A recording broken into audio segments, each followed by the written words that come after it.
एक पुस्तक आहे, ज्या पुस्तकाचं नाव physics and chemistry of human body नावाचं आहे. त्याच्यामध्ये सगळे परदेशी शास्त्रज्ञ आहेत.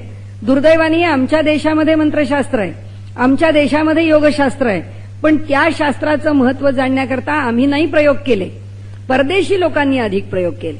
त्यामध्ये एक शास्त्रज्ञ, हा जो physics and chemistry of human body नावाचं पुस्तक ज्यांनी लिहिलंय, तो शास्त्रज्ञ असं म्हणतो की मला दिवसातले फक्त तुमची 5 मिनिटं द्या.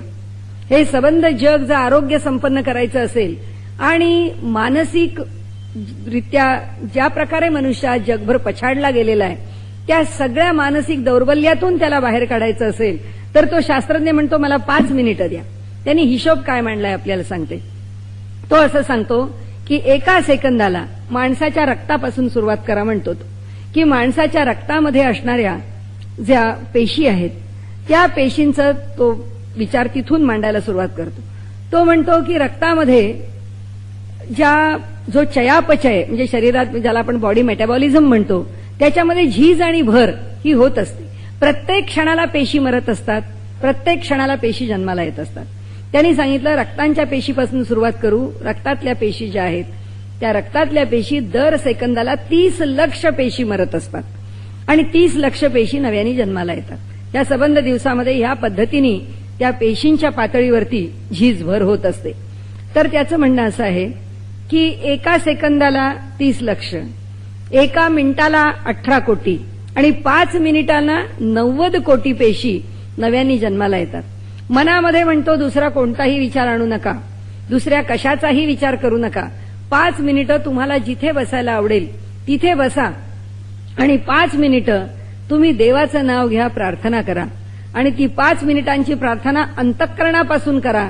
त्याचा दावा सांगतेय कोणी भारतीय मनुष्य, कोणी परंपरावादी, कोणी अंधश्रद्धावादी, कोणीही सनातनी तुम्हाला सांगत नाही. एक शास्त्रज्ञ सांगतो, तो असं म्हणतो की त्या 5 मिनिटामध्ये प्रार्थनेच्या काळामध्ये ज्या 18 कोटी गुणिले 5 म्हणजे 90 कोटी पेशी ज्या नव्याने जन्माला येतात, त्या पहिल्या पेशींच्या पेक्षा अधिक सबल आणि अधिक सतेज पेशी जन्माला येतात.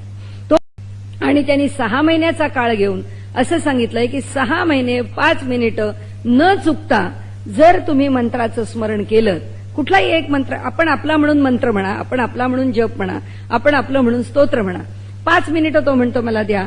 त्या 5 मिनिटामध्ये निर्माण होणाऱ्या ज्या नवीन पेशी आहेत त्या पेशी अधिक सबल सतेज आहेत आणि त्याचा परिणाम तुम्हाला 6 महिन्यानंतर अनुभवाला आल्याशिवाय राहणार नाही. तुम्ही जर सातत्याने स्मरण 5 मिनिटं करत राहिलात तर 7 वर्षाच्या शेवटी तुमच्या शरीरामध्ये असणाऱ्या आधीव्याधी सगळ्या दूर झाल्याशिवाय राहणार नाहीत. हा त्याचा दावा आहे. मंत्राची पहिली शक्ती ही प्रामाण्य शक्ती आहे की तुम्ही एका मंत्राला प्रमाण मानलं की बस आमचा मंत्र कोणता, श्रीराम जयराम जय जयराम, हा 13 मंत्र हा मला प्रमाण आहे, कारण माझं आराध्य दैवत प्रभू रामचंद्र आहेत.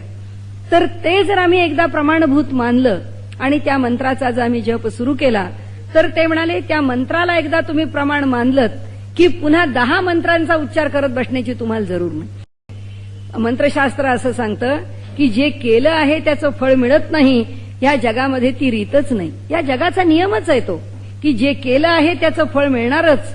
म्हणून तर भारतीय परंपरेमध्ये या धर्माचं, वैदिक परंपरेचं वैशिष्ट्य काही असेल तर तो आमचा कर्मविपाकाचा सिद्धांत आहे की जे कर्म करतो ते कर्म, त्या कर्माचं फळ आणि त्या फळापासून निर्माण होणारा संस्कार आणि त्या संस्कारातून पुन्हा कर्म, ही जी सगळी चक्र आहेत त्याच्यामधून त्या कर्माचं फळ भोगल्याशिवाय सुटका नाहीच.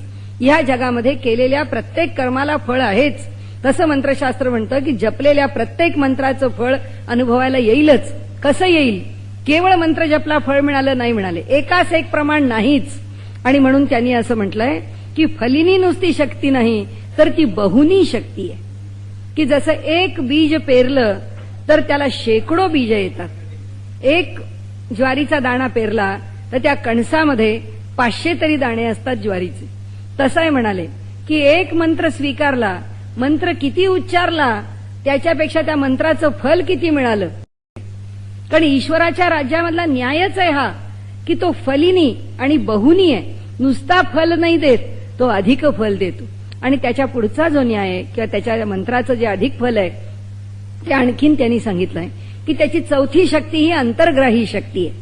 अंतर्ग्राही शक्ती म्हणजे मंत्र एक ठरवला, जागा एक ठरवली आणि वेळ एक ठरवली आणि तिथे बसून त्या मंत्राचं तेवढं ठरवलेलं संख्येमध्ये जर अनुष्ठान केलं तर तो मंत्र, ती व्यक्ती आणि ते स्थान या तिघांनाही सामर्थ्य प्राप्त होतं.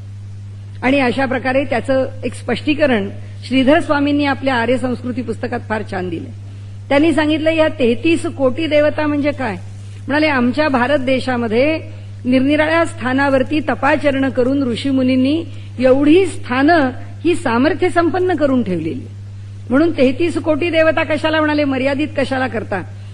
स्थानावरती सामर्थ्य प्रकट आहे. आणि ते मंत्रशास्त्राचं सामर्थ्य सांगताना असं म्हटलंय की फलिनी शक्ती, अंतर्ग्राही शक्ती, बहुनी शक्ती, प्रामाण्य शक्ती या रूपामध्ये मंत्र प्रकट होतात. मंत्राचे प्रकार केलेत आपल्याकडे. 1 ते 10 अक्षरापर्यंतचे जे मंत्र आहेत की ते बीज मंत्र आहेत. 10 ते 20 अक्षरापर्यंतचे मंत्र हे कर्तरी मंत्र आहेत आणि 20च्या पुढचे अक्षर असणारे मंत्र जे आहेत ते माला मंत्र आहेत. आणि त्याला मर्यादा नाही. दासबोध हा सुद्धा मंत्र, पूर्ण ज्ञानेश्वरी हा सुद्धा मंत्र, पूर्ण एकनाथी भागवत हा मंत्र, पूर्ण गाथा मंत्र. त्यामुळे काय ते सगळे माला मंत्र आहेत की मोठमोठे ग्रंथ हे मंत्रमय आहेत. कारण त्याच्या मागे त्या संतांची संचित मनशक्ती उभी आहे.